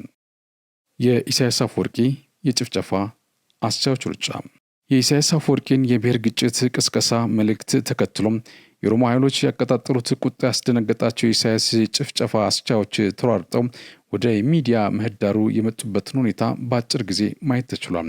ከነዚህ የጭፍጨፋ አስቻዎች መካከል የፊት መስመር የያዙት አቶ አንዳርጋቸው ጽጌና ፕሮፌሰር መሐመድ ሐሰን ናቸው። እነዚህ ሰዎች የራሳቸውን የፕሮፓጋንዳ ሚዲያ ላይ ቀርበው የኤርትራው ፕሬዚዳንት ያቀረበው ንግግር ወቅታዊ፣ ግልጽና አስተውሎት የተሞላበት እንደሆነ ምስክርነት መስጠት ላይ ተጠምዷል። ፕሮፌሰር መሐመድ ሐሰን ፕሬዚዳንት ኢሳያስ ለማለት የፈለጉት እንዲህ ነው በማለት የኢሳያስ እንደራሴ በመሆን ህዝባዊ እውነት ለመፍጠር ሲጣጣሩና የአገርን ጥቅም ለመፍቀዳቸው ለሆነው የውጭ ኃይል አሳልፈው ሲሰጡ ተመልክተናል። ፕሮፌሰር መሐመድ ሐሰን ማደባበስ አያስፈልግም፣ ኦሮሞማ ያ ኦሮሞማ ነው በማለት ይህንን የፕሬዚዳንቱን ቁልፍ ንግግር መሸፋፈን እንደማያስፈልግ አቅጣጫም አስቀምጧል። እነዚህ የኢሳያስ አፈወርቂ የጥፋት እቅድ አስፈጻሚዎች በሚቀርቡባቸው የፕሮፓጋንዳ የሚዲያ ባለቤቶች ጋር በተስማማ ሁኔታ የኦሮሞማ አይዲዮሎጂ ቀጣይ ተግባራትን የሚያሳይ ዶክመንት በእጃቸው ላይ እንደሚገኝ ይፋ አድርጓል። ይህ ባለ 3 ገጽ ነው ያሉት ዶክመንት ላይ ሰፍሯል በማለት የሚገልጿቸው ዝርዝር ተግባራት እንዳለውም ይፋ አድርጓል። እነዚህ ተግባራት ከዚህ በታች በ6 ቁም ነገሮች ተጠቃለው ቀርቧል። የመጀመሪያው የኦሮሞን አይዲዮሎጂ የፈጠሩት ኦሮሞ ያልሆኑ የውጭ ኃይሎች ናቸው። የኦሮሞ አይዲዮሎጂ ኦሮሞ ያልሆኑ የውጭ ኃይሎች ከፈጠሩት በኋላ ለነሱ ለተላላኪ ለሆነው ለኦህዴድና ኦህዴድ መራሹ የጦር ሰራዊት ሰጥተውታል። ሁለተኛው የኦሮሞ ዋነኛ ተግባር ሰሜኖችን ማለትም አማራ፣ ትግራይና ኤርትራ ስትራቴጂክ ጠላት ስለሆኑ ማዳከምና እርስ በርስ ማጣላት ነው። ለምሳሌ አማራውና የትግራይ ተወላጆች በወልቃይት ራያ ጉዳይ ላይ እርስ በርስ እንዲዋጉ ማድረግ። ሶስተኛው የኦሮሞ ሌላኛው ተግባር ከ15 ሚሊዮን በላይ በኦሮሚያ ክልል የሚኖረውን የአማራ ተወላጆች መንጥሮ ከኦሮሚያ ክልል ማስወጣት። አራተኛው የኦሮሞ ሌላኛው ተግባር የኢትዮጵያ ኦርቶዶክስ ተዋሕዶ ቤተክርስቲያን እንደ ስትራቴጂ ጠላትነት በመውሰድ ማዳከምና አመራር ሙሉ በሙሉ መቆጣጠር። አምስተኛው የኦሮሞ ሌላኛው ተግባር የኩሽ ማህበረሰብን በኢትዮጵያ ብቻ ሳይሆን በምስራቅ አፍሪካ ማለትም ኬንያ፣ ሶማሊያ፣ ጅቡቲ ከጫፍ እስከ ጫፍ መጠቅለል። ስድስተኛው የኦሮሞ ሌላኛው ተግባር በኢትዮጵያና በኤርትራ የሚኖሩ የአፋር ተወላጆችን በመጠቅለል ለቀጣዩ የኩሽ አገር ምስረታ ወደብና የባህር በር ማግኘት የሚሉ ናቸው። ከዚህ በመነሳት እነዚህ የጭፍጨፋ አስቻዎች በቀጣይ መስራት አለበት የሚሉትን ስራዎች አቅጣጫ አስቀምጧል። ከነዚህ ውስጥ ሰሜናውያን ከኤርትራ መንግስት ጋር በመቀናጀት የኦሮሞ መንግስትን ጠራርጎ ከስልጣን ማስወገድ የቅድሚያ ስራ ተደርጎ እንዲወሰድ ሰብኳል። በአሁኑ ጊዜ እነዚህ የኢሳያስ አፈወርቂ የጭፍጨፋ አስቻዎች በዚህ ጉዳይ ላይ በግልጽ ከሚያራምዷቸው ፖለቲካዊ ሙግቶች ባልተናነሰም ዓላማቸውን ለማሳካት የሚያስችል ሰፊ ሐሰት ወሬዎች የመንዛት ዘመቻ ከሌሎች ጽንፈኞች ኃይሎች ጋር እያካሄዱ ይገኛሉ። ይህንን ጉዳይ በሚመለከት የሚያናፍሷቸው ወሬዎች በሁለት ተከፍለው የሚታዩ ናቸው። ይህም በአንድ በኩል እንደ ጅማና አዳማ ያሉ የተለያዩ የኦሮሚያ ክልል ከተሞችን በመጥራት የኦሮሞ የቀድሞና የአሁኑ ባለስልጣናት ያደረጉት ሚስጥራዊ ስብሰባ ሰነድ ደረሰን በማለት ህዝባዊ እውነት ለመፍጠር ይጣጣራሉ። በሌላ በኩል ደግሞ በአማራ ክልል እየተካሄደ ባለው ጦርነት የመከላከያ ሰራዊቱ አዛዦች በሙሉ የኦሮሞ ተወላጆች ናቸው በሚል በአገር መከላከያና የጸጥታ ኃይሎች ተቋማት ላይ የህዝብ ቅቡልነትን ለማሳጣት ተግተው ይሰራሉ። ለማንም በግልጽ እንደሚታየው እነዚህ አካላት በሚነዙት አሉባልታ ምክንያት ብዥታና ጥርጣሬ እንዲፈጠር የሚፈልጉት በዋናነት በኢትዮጵያ የሀገር መከላከያና የጸጥታ ኃይሎች ላይ ነው። የሀገር መከላከያ ዋነኛ ኢላማ ያደረጉበት ከሁለቱ መሰረታዊ ምክንያቶች ተነስተው መሆኑን ማየት ይቻላል። የመጀመሪያው ጉዳይ ይህ ተቋም ካልፈረሰ ወይም ካልተዳከመ በስተቀር ፍላጎታችን የማይሳካ ህልም ነው ብለው በአግባቡ ገምግመዋል። ሁለተኛው ምክንያታቸው ደግሞ የተቋሙ የጦር አመራሮች ከአንድ ብሔር ብቻ የመጡ ናቸው በማለት በሌሎች የኢትዮጵያ ብሔረሰቦች ላይ ጥርጣሬ መጫር ነው። የሁለቱም ድምር ውጤት ተጠቃሎ ሲታይ ደግሞ መዳረሻው ኢትዮጵያን ማፍረስ ይሆናል። የሻዕቢያ የአጸፋ ምላሽ የኢሳያስ አፈወርቂ የጭፍጨፋ አስቻዎች ሩጫ ተፈላጊውን ውጤት ባለማምጣቱና የኦሮሞ ድርጅቶችና ልሂቃን ቁጣ መብረድ ባለመቻሉም የሻዕቢያ የፕሮፓጋንዳ ክፍል ለአጸፋ ምላሽ ተመልሶ መጥቷል። የፕሮፓጋንዳ ክፍሉ የትርክት ለውጥ ሳይሆን ለማብራሪያና ለቀጣይ ስራ ተሯርጠው የመጡት የፕሬዝዳንቱ የአደባባይ ንግግር ካደረጉ ከ3 ሳምንታት በኋላ ነበር። በዚህ የኤርትራ መንግስት የፕሮፓጋንዳ ክፍል መግለጫ ላይ 85 የሚሆኑት የኦሮሞ ምሁራንና ባለሙያዎች ለኤርትራው ፕሬዝዳንት ኢሳያስ አፈወርቂ የጻፉት ደብዳቤ በበርካታ ስህተቶች ያሉበትና በመሰረተ ቢስ ውንጀላ የታጨቀ ነው ብሎታል።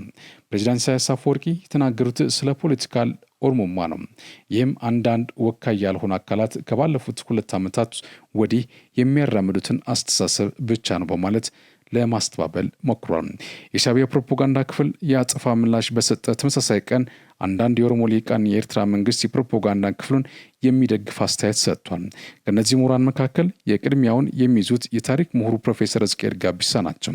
ፕሮፌሰር ሕዝቅኤል አቋማቸው በገለጹበት በዚህ መጣጥፍ ላይ ወደ 85 የሚጠጉትን የኦሮሞ ምሁራን እና ባለሙያዎች ባሰፈሩበት የስም ዝርዝር ውስጥ መካተታቸው ከእሳቸው ፍቃድና እውቅና ውጭ መሆኑን ይፋ አድርጓል። ከዚህ በተጨማሪም 85ቱ የኦሮሞ ምሁራን ኢሳያስ በኦሮሞ ማንነት ላይ ግልጽና ከባድ ጥቃት ፈጽሟል ያሉት እንደማይቀበሉ አቋማቸውን በጠንካራ ቃላት ይፋ አድርጓል። ከዚህ በተጨማሪም ኦሮሞማ እንደ አይዲዮሎጂ እንዲታይ ያደረጉት እንደ ኢትዮ 360 ሚዲያ ያሉ የኢትዮጵያ ቀኝ አክራሪዎች እንጂ ኢሳያስ አፈወርቂ አይደሉም በማለት ከኤርትራው ፕሬዝዳንት ጎን መሰለፋቸውን አሳውቋል። በኢትዮጵያና በኤርትራ መካከል ለተፈጠረው ውጥረት የኢትዮጵያ መንግስትን ዋነኛ ተጠያቂ በማድረግ የቆሙበትን የፖለቲካ መስመር አመላክተዋል። ምዕራፍ 3 ቀጣይ ተግባራት ቅብብሎች ተኮር ቀጣይ ተግባራት ወደፊት መውደቅ። ከዛሬ 2 ዓመት በፊት ወደፊት እንውደቅ መማር አለመማርና እንደገና መማር በሚል ርዕስ ባለ 50 ገጽ መጣጥፍ የዚህ ጽሑፍ ጸሐፊ አዘጋጅቶ ነበር። የመጣጥፉ ማዕከላዊ ሀሳብ የሰሜኑን ጦርነት የሚዳስሱ ነው። በአብዛኛው ጦርነቱ በትግራይ ክልልና በትግራይ ብሔረሰብ ላይ የደረሰውን የፖለቲካ፣ የኢኮኖሚ፣ የማህበራዊና የስነ ልቦና ስብራትን የሚዳስስ ነበር። በመጣጥፉም የጦርነቱን መንስኤና የፈጠረውን አደጋ፣ የጦርነቱ አመጣጥ ምክንያቶችና ወደፊትም ሊከተል ስለሚችለው ሁሉ የተዳሰሰበት ነበር። እናም በዚህ መጣጥፍ ላይ በኢትዮጵያ የተካሄደው ምን አይነት ጦርነት ነው ለሚለው ጥያቄ የራሱን ምላሽ ለመስጠት ተሞክሯል። በማስከተልም ጦርነቱ የማይቀር ዕዳ ወይንስ ማስቀረት የሚቻል ነበረ የሚለውንም ለመዳሰስ ተሞክሯል። በጦርነቱ ምን አተረፍን፣ ምን ከሰርን፣ ከክስተቱስ ምን እንማራለን የሚለውን በዝርዝር አነስቶ እንደ ፈሪሳውያን ሳንሆን ሂሳብ በማወራረድ ለቀጣይ ትምህርት መውሰጃ ስለሚጠቅም በመጣጥፉ ሰፊ ቦታ ተሰጥቶት ነበር። በሌላ በኩል ከፍተኛ የሆነ የሰው ሕይወት ካጠፋውና የሀገር ሀብት ከወደመ በኋላ በፌዴራል መንግስትና በህወሓት መካከል በፕሪቶሪያው ሰላም ስምምነት መፈረሙ ያመጣው ውጤትና የተፈጠረውን የኃይል አስተላለፍ ለመዳሰስ ተሞክሯል። የፕሪቶሪያው ስምምነት ተከትሎም በደጋፊነትና በአዋኪነት እነማን ሊሰለፉ እንደሚችሉ ትንታኔ ተሰጥቶበታል። በመጨረሻም የጦርነት አጀንዳዎች ተዘግተው በኢትዮጵያ ዘላቂ ሰላም እንዲሰፍን ምን ማድረግ ይጠበቅብናል የሚል ምክረ ሀሳቦች ቀርበውበት ነበር። አሁንም ቢሆን ከ2 ዓመት በፊት በቀረበው መጣጥፍ ላይ የቀረቡት ምክረ ሀሳቦች ዛሬ ከምናነሳው ሀሳብና ምክረ ሀሳብ ጋር በቀጥታም ሆነ በተዘዋዋሪ የተያዙ ናቸው። ከነዚህም ውስጥ የፕሪቶሪያው ሰላም ስምምነት ሙሉ በሙሉ መተግበር፣ የትግራይ ክልል ወደ ፌዴራል ስርዓቱ መመለስና በልዩ የፌዴራል መንግስት ድጎማ ስርዓት ትግራይ እንድታገግም ማድረግ፣ ዳግም ጦርነቶች እንዳይከሰቱ የህዝብ ለህዝብ የመተማመን ስራዎች መስራት፣ እንደ ወልቃይት ራያ ያሉ አወዛጋቢ ቦታዎች እጣ ፈንታ የኢትዮጵያን ሉዓላዊነትና የግዛት አንድነት ባስጠበቀ መልኩ መፍታት፣ የትግራይ ፖለቲካን ህወሓትና የትግራይ ህዝብ አንድ ነው ከሚል ህዝቡን መቀመቅ የከተተ አደገኛ ትርክት በማላቀቅ ወደ ትክክለኛ ፖለቲካ መመለስ ዋና ዋናዎቹ ናቸው። በመሆኑም ቅብብሎሽ ተኮር ቀጣይ ተግባራት ብለን ስናነሳ የመጀመሪያው የመፍትሄ አቅጣጫ ይህ ይሆናል። ዳገቱ ላይ የዛለው የፋኖ ትግል። የዛሬ ዓመት ደግሞ የዚህ መጣጥፍ አዘጋጅ ዳገቱ ላይ የዛለው የፋኖ ትግል በ2016 ዳገቶች በሚል ርዕስ ባለ 23 ገጽ መጣጥፍ ተዘጋጅቶ ነበር። የዚህ መጣጥፍ ማዕከላዊ ጭብጥ ደግሞ በአማራ ክልል እየተካሄደ ባለው የትጥቅ ትግል የፋኖ ታጣቂ ኃይሎችና የዲያስፖራ ስፖንሰሮቻቸው የገቡበትን ወደ 16 ያህል ቅርቃሮች ወይም ዳገቶች የተመለከተ ነበር። በመጣጥፍ ላይ በዋናነት ከህልውና፣ ከስልጣን፣ ከብሔርተኝነት፣ ከትጥቅ ትግል፣ ከድርድር፣ ከህገ መንግስት አንጻር መመርመር ያለባቸው መሰረታዊ አመለካከቶችና እምነቶችን ለመዳሰስ ተሞክሯል።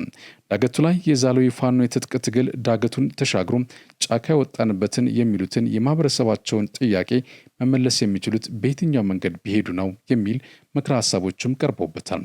በሌላ በኩል የትጥቅ ትግል ግልጽ ዓላማ ሳይኖርም በተራዘመ ቁጥር በኢትዮጵያ ህዝብ ላይ በአጠቃላይ በማህበረሰባቸው ውስጥ ደግሞ በልዩ ሁኔታ ሊደርስ የሚችለው መከራና በሌላ ኃይል መጠለፍ አይቀሬ መሆኑን ለማመላከት ተሞክሯል። በመፍትሄ ደረጃም የተለያየ መውጫ መንገዶች ለማስቀመጥ ተሞክሮ ነበር። ለአብነት ያህል በመፍትሄ ደረጃ ከተቀመጡት መካከል የመጀመሪያ እውነተኛ የአማራ ህዝብ ጥያቄ ይዘው ከሚንቀሳቀሱ የፋኖ ኃይሎች ጋር ውይይት፣ ንግግርና ድርድር እንዲኖር በማድረግ የጠመንጃን ላንቃ ለአንዴና ለመጨረሻ ጊዜ መዝጋት እንደሚያስፈልግ ተሰምሮበታል። በሁለተኛ ደረጃ የመንግስት ኃይልን በብቸኝነት የመጠቀም ስልጣን የፋኖ ታጣቂዎች እንዲያከብሩ ማድረግ እያቆጠቆጠ ያለውን ጽንፈኛና ጦረኛ የአማራ ብሔርተኝነትን መዋቅራዊ መፍትሄ በመስጠት ማዳከም በሚል የተቀመጠ ነበር። በሶስተኛ ደረጃ ደግሞ የአማራ ህዝብ በልዩ ሁኔታ የህልውና አደጋ አጋጥሞት ሊጠፋ ነው፣ አማራ በጠላት ተከቧል ከሚል አድማሳዊ ከሆነ የተጠቂነት ወይም ቪክቲም ሁድ አስተሳሰብ እንዲወጣ ማድረግ የሚል ነበር።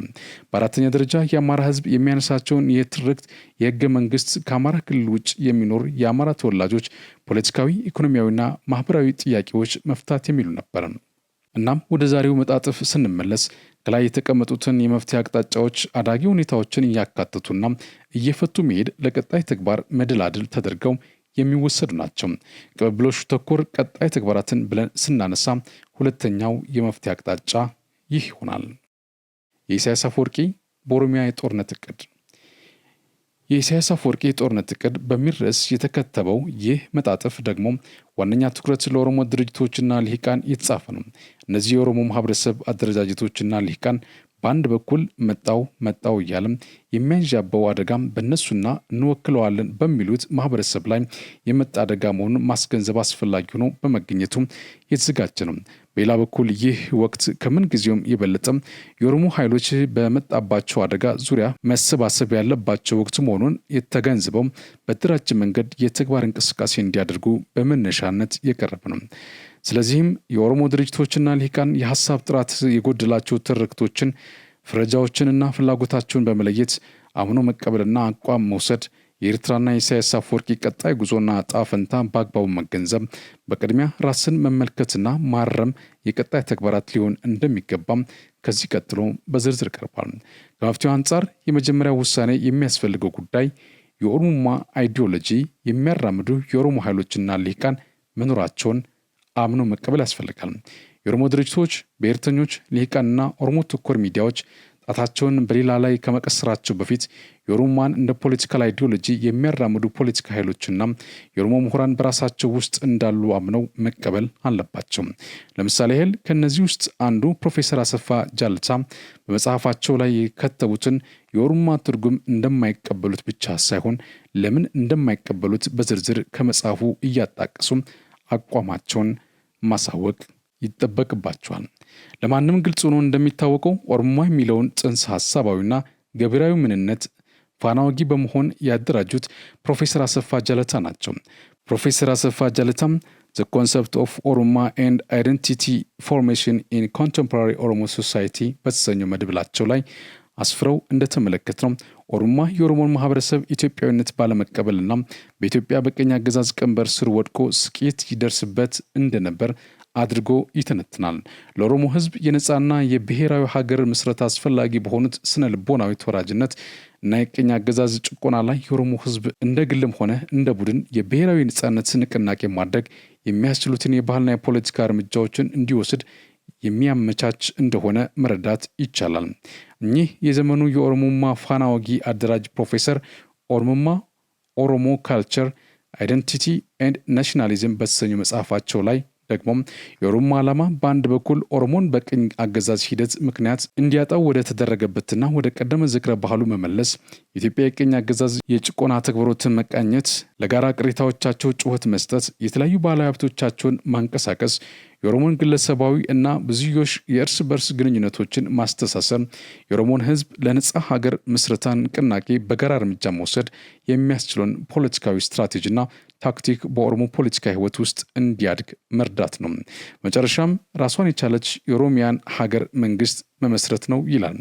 በኢትዮጵያ ቅኝ አገዛዝ ወቅት ኦሮሞነት በቅኝ ገዢዎች ሃይማኖትና በኃይል እንዲተካ ተደርጓል የሚለው የፕሮፌሰር አሰፋ ጃለታ ኦሮሞማ የተተኩት ሃይማኖቶችን ባህሎች ደግሞ በኦሮሞማ መርህ መሰረት በኦሮሞ ሃይማኖትና ባህል መተካት አለባቸው ብሎ ያምናል። በዚህ የጠላት ደረጃነት ከሚጠቀሱ የሃይማኖት ተቋማት ውስጥ ደግሞ የኢትዮጵያ ኦርቶዶክስ ተዋሕዶና የእስልምና እምነት በቅድሚያ ይገኙበታል።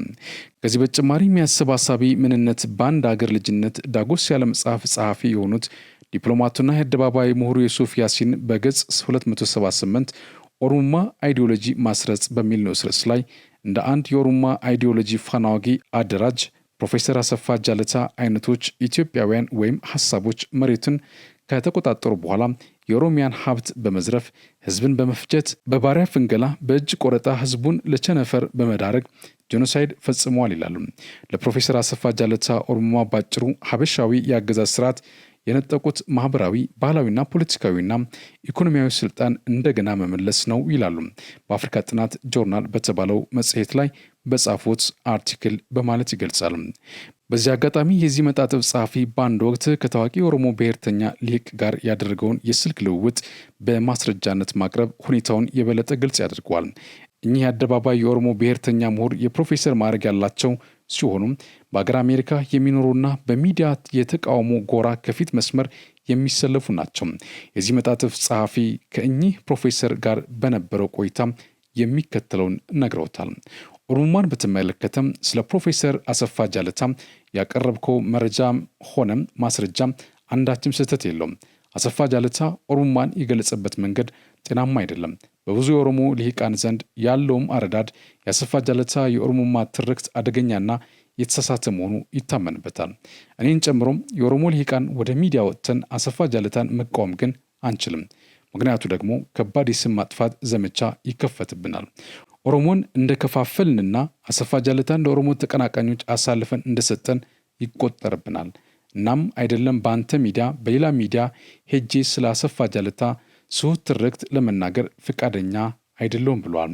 ሁለተኛው በኦሮሞ ድርጅቶችና ልሂቃን ዘንድ ውሳኔ የሚያስፈልገው ጉዳይ አሁንም ቢሆን ከኦሮሞማ ጋር በተያያዘም የሀሳብ ጥራት የጎደላቸው ትርክቶች፣ ፍረጃዎችና ፍላጎቶች መኖራቸው አምኖ በመቀበል ደፋር በሆነ መንገድ መጓዝ ያስፈልጋል።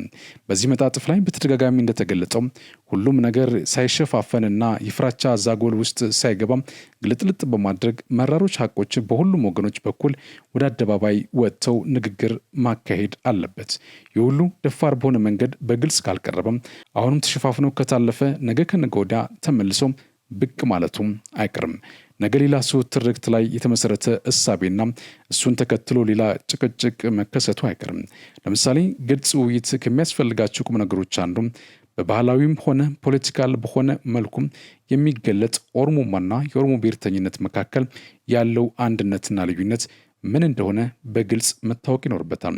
ለአብነት ያህል አንድ በውጭ ሀገር የሚገኝ የኦሮሞ ተኮር ሚዲያ ባለቤት የሆነ ግለሰብ በሌላ ሚዲያ ላይ ቀርቦ ጠቅላይ ሚኒስትር አብይ አህመድ ኦሮሞ ነው፣ ኦሮሞነቱን እንዴት ታየዋለህ ተብሎ ሲጠየቅ የሰጠው ምላሽ በጣም አስገራሚ ብቻ ሳይሆን አስደንጋጭ ነበር።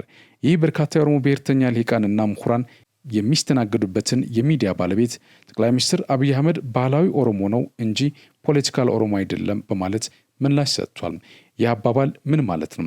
ባህላዊ ኦሮሞ ተኩኖ ፖለቲካል ኦሮሞ መሆን አይቻልም ማለት ነው? ባህላዊ ኦሮሞማና ፖለቲካል ኦሮሞማ የሚባል ነገር አለ ማለት ነው?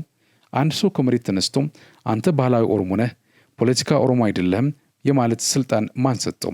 የማንነት ሰጪና ነፋጊ ስልጣን ከየት ነው የሚመነጨው? ወዘተ የመሳሰሉትን ጥያቄዎች በግልጽ ተነጋግሮ ምላሽ መስጠት ያስፈልጋል። የኤርትራና ኢሳያስ አፈወርቂ ዕጣ ፈንታ።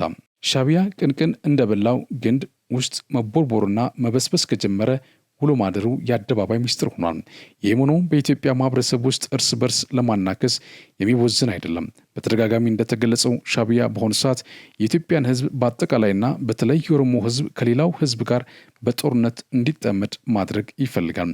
በእርግጥ በአሁኑ ሰዓት ፕሬዚዳንት ኢሳያስ አፈወርቂ ከኢትዮጵያ መንግስት ጋር የቀጥታ ጦርነት ቢከፈት ውድቀቱን እንደሚያቀላጥፍበት ጠንቅቆ ያውቃል።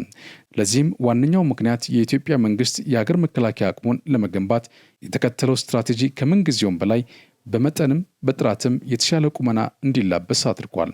ከዚህ በተጨማሪም የዘመኑ ወታደራዊ ጀግንነት መለኪያ ሆኖ እየቀረበ ያለው በቴክኖሎጂ መዘመን አንጻርም ከታየም የኢትዮጵያ መከላከያ ሰራዊት ለማንም በሚታይ መልኩ ራሱን ማዘመኑ የአደባባይ እውነት ሆኗል።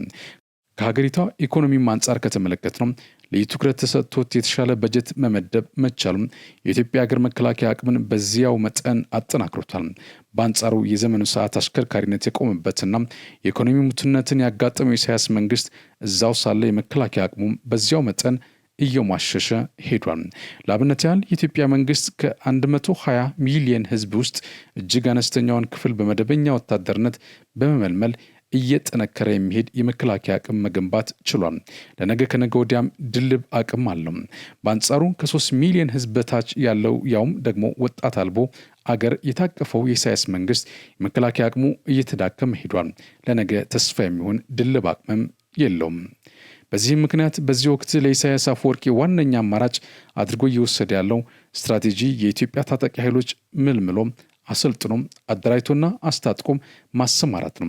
በመሆኑም ኢሳያስ በአሁኑ ሰዓት ከየትኛውም የኢትዮጵያ አካባቢ በተለያዩ ምክንያቶች ያኮረፉ ሰዎችን መሳሪያ ሆኖ ሊያገለግለው የሚችለውን ኃይል በማሰባሰብ ላይ ነው። ይህ እንደተጠበቀ ሆኖም ለዚህ የፍጅት ዓላማው በዋነኛ መሳሪያነት እያሰባሰበና እየተጠቀመባቸው ያሉት ኃይሎች የአማራ ፋኖ ታጣቂዎች ህወሓትንና በዲያስፖራ የሚገኙ የመንግስት ተቃዋሚዎችን ነው።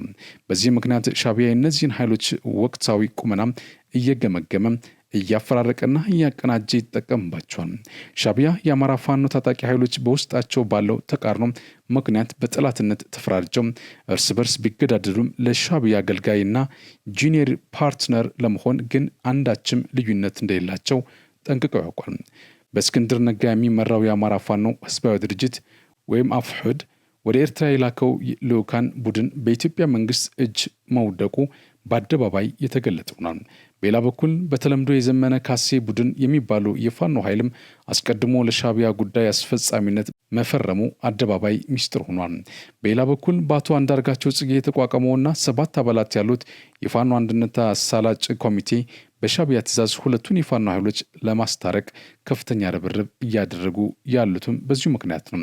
በሌላ በኩል በደብረጽዮን ገብረ ሚካኤል የሚመራው የህወሓት ኃይል ከሞላ ጎደል ወደ ከፊል መንግስትና ከፊል ሽብርተኝነት ወይም ቴሮሪስት ሴሚ ስቴት የተቀየረ ድርጅት ሆኗል። ህወሓት ዘመናዊ አምስተኛው የሽብርተኝነት ማዕበል ወይም ፊፍዝ ዌቭ ኦፍ ሞደርን ቴሮሪዝም በመባል የሚገለጸውን አይነት ባህሪ ማሳየት ከጀመረው ውሎ አድሯል። የህወሓት ከፊል መንግስትነት የሚቀዳው በክልሉ ደረጃ ባለው ጊዜያዊ መንግስት ውስጥ ካለው አብላጫ ድምፅ እንዲሁም በአብዛኛው የትግራይ ዞኖች፣ ወረዳዎችና ቀበሌዎች ላይ ያለውን መንግስታዊ ስልጣን በመቆጣጠሩ ምክንያት ነው። በዚህ ምክንያት ህወሓት ተቆጣጥሮ የሚያስተዳድረው ህዝብና መሬት እንዲሁም ግብር ጥሎ የሚሰበስብበት ጉልበት አለው። በራሱ የቀረጸው ህግም በማን አለበኝነት ውስጥ ሆኖ ያስከብራል። በሌላ በኩል ህወሓትን ከሽብርተኝነት አንጻር ከተመለከትነው ደግሞ የራሱን አይዲዮሎጂ በማህበረሰቡ ላይ በግድ ይጭናል። በሚያስተዳድረው ግዛት ውስጥ እንደ ማዕድን፣ ህገወጥ የሰው ዝውውር ተግባሮችንና ወንጀሎችን ይፈጽማል። እናም ይህ ከፊል መንግስትና ከፊል ሽብርተኝነት የሆነ ኃይል ለኢሳያስ አፈወርቂ ፍላጎት ከየትኛውም ቡድን በላይ በቁጥር 1 ቢጠላውም አስፈላጊው ነው። በዚህም ምክንያት ነው ሻዕቢያ የሆድ በሆዱ በመያዝ ተንደርድሮ ህወሓት ላይ ተጠምጥሞ ሲያሻው አፈር ላፈር እየጎተተ ሲያሻው ከሰውነት ተራስ ወጥቶ እያበሻቀጠ የባንዳነት ሚና እንዲጫወት እያደረገው ነው። ወደ ሀገር ኤርትራ ስንመለስ ደግሞ ኤርትራ አሁን ያለችበት ሁኔታ ከኤርትራውያን አልፎም ለኢትዮጵያ ህዝብና መንግስት በእጅጉ ሊያሳስብ የሚገባ ጉዳይ አለ። ይህንም ተነጋግሮ ግልጽ አቅጣጫ ማስቀመጥ ያስፈልጋል። የመጀመሪያው ወደ አንድ ፍጹም ፈላጭ ቆራጭ ግለሰብ ባለቤትነት የተቀየረችው ኤርትራ በአሁኑ ሰዓት በውስጧ ሊነሳ ከሚችሉ መለስተኛ አመፅም ሆነ ከውጭ ኃይል ጋር የምትፈጥረውን ግጭት በአጭር ጊዜ ለሶማሊያ አይነቱ እድል የሚያጫት ይሆናል። ኤርትራ የሶማሊያ እጣ ፈንታ ብቻ ሳይሆን የየመንም አይነተኛና ይዘት ያለው አደጋ ውስጥ ልትገባ እንደምትችል ሳይታለም የተፈታ ሆኗል። በመሆኑም የኢትዮጵያ ሕዝብና የኢትዮጵያ መንግስት አንዱ ትልቅ ስራ ድህረ ኢሳያስ አፈወርቂ ስለምትኖረው ኤርትራ መነጋገርና ስትራቴጂ መንደፍ የግድ ሊሆን ይገባል። ባጭሩ ኢትዮጵያና የኢትዮጵያ መንግስት የኤርትራን ሕዝብ ጭንቀትና መከራ እንደራሱ ወስዶ ተገቢ ሚናውን ሊጫወት ይገባል። ኤርትራ ወደ ተሻለ ሰላምና መረጋጋት እንድትሄድ በባለቤትነት ስሜት መንቀሳቀስ ያስፈልጋል። ከዚህ አንጻር ሊሰመርበት የሚገባው ጉዳይ ኢትዮጵያና የኢትዮጵያ መንግስት ኤርትራን የማዳን ስራ መስራት ያለበት በዋናነት ለኤርትራና ኤርትራውያን አስቦና ተጨንቆ ብቻ አይደለም። ለኤርትራና ኤርትራውያን መጨነቁ ተገቢው ትክክልም ቢሆን የኤርትራ ህዝብ ሰላም ማጣት በቀጥታ የኢትዮጵያን ሰላም እና ደህንነት የሚያናጋ ስለሚሆን ጭምር ነው። እናም በዚህ ጉዳይ ላይ የጠራ አቋም መያዝ አስፈላጊ ይሆናል። ሄይስ ግለይስና ቀጣይ አቅጣጫዎች በመግቢያው ላይ እንደገለጥኩት የዚህ መጣጥፍ አዘጋጅ ኦሮማ ከሚባለው አባባል ጋር በተያያዘም በአንድም ሆነ በሌላ መልክ ስሜ ይነሳል። እርግጥ ነው በጉዳዩ ዙሪያ ስሜ መነሳቱም ሆነ መተቸቱ ትክክል ነው ብዬ አምናለሁ። እናም ከእኔ ጋር በተያያዘ ያሉትን ጉዳዮች ለማጠናቀቅ 3 አበይት የመሰሉኝን ድምዳሜዎችን ላስቀድም። የመጀመሪያ ደረጃ እንደ አንድ የኢትዮጵያ የፖለቲካ ጉዳዮች የሚዲያ ሰው በጥልቀት ለመመልከት በመረጃና ማስረጃ ላይ ተደግፎ መጣጥፎችን አገላብጦ ሐሳብን ለማቅረብ እንደሚተጋ ሰው ያደረኩት ነገር ትክክል ነው ብዬ አምናለሁ። ከዚህ አንጻር የሚጸጽተኝም ሆነ የሚቆጨኝ ነገር የለም። ዛሬም ሆነ ነገ በተመሳሳይ መልኩ አጠናክሬ የሚቀጥልበት ስራ ይሆናል። ለአብነት ያህል እንደ አንድ የኦሮሞማ አይዲዮሎጂ ፋና ወጊ የሚታዩት ፕሮፌሰር አሰፋ ጃለታ የጻፏቸውን መጣጥፎች፣ አርቲክሎችና መጽሐፎች እያነፈነፈ ማንበቡና ማሳወቅ ምሁራዊ ብቻ ሳይሆን አገራዊ ኃላፊነትም መወጣት ነው። እንዲህ አይነት ስራዎች ለፖለቲካ ኃይሎች፣ ለሚዲያ ተቋማት፣ ለልሂቃን አልፎ ሂዶም ለመንግስት ጭምር አስፈላጊውን ጠቃሚ ነው ብዬ አምናለሁ። ከዚህ አንጻር የሚቀርብብኝ ወቀሳና ክስ ካለም ሶቅራጥስ ላይ የቀረበበት የወንጀል ክስ አይነት አድርጌ ነው የሚወስደው። እናም በኢትዮጵያ ሚዲያና የፖለቲካ ታሪክ ውስጥም መታየትም ሆነ መታወስ የሚፈልገው የመጀመሪያው ገጽታ በዚህ መልኩ ነው። በሁለተኛ ደረጃ ምንም እንኳን አብዛኛው የኦሮሞ ልሂቃን በአደባባይ የፕሮፌሰር አሰፋ ጃለታን አይነት የአይዲዮሎጂውን ፋና ወጊዎች ለማውገዝ የፍራቻ ቆፈን ውስጥ ቢገቡም የሰውየውን አደገኛ ትርክቶች እንደማይቀበሉ ባደረግኩት መለስተኛ ጥናት አረጋግጫለሁ። ከልሂቃኑ ወርደን ወደ ኦሮሞ ህዝብ ዘልቀን ስንገባም ደግሞ እንዲህ አይነት አስተሳሰብ እንኳን ሊዋሃደን ሊሰርጽ ቀርቶ ጨርሶ የለም ማለት ይቻላል። በአብዛኛው የኦሮሞ ልሂቃንና የኦሮሞ ህዝብ ዘንድ እንደዛ ከሆነ ደግሞ በአመለካከቱና እሳቤው ላይ ሙጭጭ ብሎ በመቆየት የኦሮሞ አይዲዮሎጂ አባቶች እንዲህ አሉ፣ የኦሮሞ ርዕዮተ ዓለም ፋና ወጊዎች እንዲህ በማለት ጽፏል፣ እንዲህ በማለት ተናግሯል፣ እንዲህ በማለት ተማክቷል ወዘተ እያሉ መከራከር ተገቢም ትክክልም ነው ብዬ አላምንም። ይህንን እውነታ አውቆ ግንዛቤ መውሰድ የቻለ ሰው በድርጊቱ ከቀጠለበት ይህ ሰው ካፈርኩኝ አይመልሰኝ እያለ ነው። አሊያም ተገትረሽ ቀሪነት የተጠናወተው ቆሞ ቀርነት ወይም በዘመኑ አጠራር ህወሓታዊነት ነው። አለበለዚያም አውቆ አጥፊነት ውስጥ የተነከረ ሁነኛ የጥፋት ኃይል ሆኖ መገኘት ነው። የዚህ መጣጥፍ ባለቤት ደግሞ ከሶስቱም አንዱ መሆን ምርጫዬ አይደለም። ስለዚህም የሚቆጨኝና የሚጸጽተኝ ነገር ቢኖር ከዚህ ጋር የተያያዘ ነው። በሶስተኛ ደረጃ ያሳለፍኩት ውሳኔ ደግሞ ይህ መሰል ትርክቶች ሊፈጥሩ የሚችሉትን አደጋዎች ነቅሶ በማውጣት በየደረጃውና በየቁመናው በመለካት በጽናት መታገል ነው። ለማንም ግልጽ እንደሆነው የታሪክ ተወቃሽነትን የሚያመጣው ክፉ ድርጊት መፈጸም ወይም የክፉ ድርጊት ተባባሪነት ብቻ አይደለም። ክፉ ድርጊት እንዳይመጣ ለመከላከል ቁርጠኝነትና ፍላጎት ያልነበራቸው ጭምር ከዚህ ጎራ የሚፈረጁ ናቸው። ይህን መሰረት በማድረግ ያለፉት 2 ዓመታት ተኩል የፖለቲካ ንባቤ፣ የሚዲያ ተሳትፎና የአጀንዳ ቆራጭነቴ የሚያመላክተው ነገር ቢኖር ያለምንም አቅማማትና ይሉኝታ ሐሳቡን ሲያራምዱ የተመለከትኳቸውን የትኛውም አካላት በሐሳብ መሟገት ነበር። ይህ ደግሞ በየጊዜው አበረታች ምርመራ የማደርግበት የምኮራበትና አጠናክሬ የምቀጥልበት አቋሜ ናቸው። ለአብነት ያህል በተለያዩ ጊዜያቶች የሻዕቢያ ፕሮፓጋንዳ ክፍል ያዘጋጀውን ሰነድ የሻዕቢያ ተላላኪዎች ገልብጠው የኦሮሞ ባለስልጣናት ሚስጥራዊ ስብሰባ በጅማ፣ በአዳማ፣ በ4 ኪሎ በቀድሞ የአንቶኒ ኤምባሲ ያዘጋጁት በማለት ህዝባዊ እውነት ሊፈጥሩ ሲሞክሩ የግንባር ስጋ በመሆን የፖለቲካ ትግል አድርጌያለሁ። የኩሽ ሀገር ምስረታ ሚስጥራዊ ዶክመንት በማለት ህዝብን ሲያደናግሩ የሚያስከፍለውን መስዋዕትነት እየገባኝ ቢሆን ተጋፍጫለሁ። በተቃዋሚው ዙሪያ እንደ ፖለቲካ ስትራቴጂስት እና አቅጣጫ ሰጪ የሚቆጠሩ ሰዎች አንዳንዶቹ በጥላቻና በበቀል፣ ሌሎቹ ደግሞ በብሪትና አውቆ አጥፊነት አጀንዳውን ሲረጩ የዘረጉትን ወጥመድ በመበጣጠስ የሙያና የሞራል ግዴታዬን ተወጥቻለሁ። ለወደፊትም ይህንን መራር ሀቅ የሚጋፈጥ እንቅስቃሴ ተስፋ በሰነቀ መንገድ አጠናክሬ እቀጥላለሁ። ኤርሚያስ ለገሰ ሰኔ 2017 ዓ.ም